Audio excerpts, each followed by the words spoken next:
Eh kapag alam kong ano, kailangan madiin ng gupit. Okay. Oo.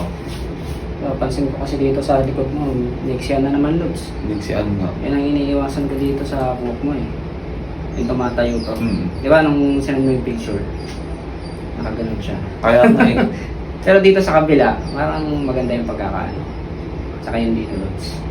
Para may rumaba na. Oo. 2x3 lang kasi pinagupit ko siya.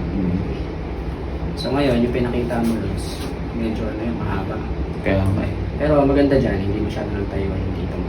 Oo. Magagawa pa natin ang paraan niya. Ayan, pag small, medyo pahabain niyo pa. Bye, magte-taper tayo. Mababa lang yung taper tapos hindi full.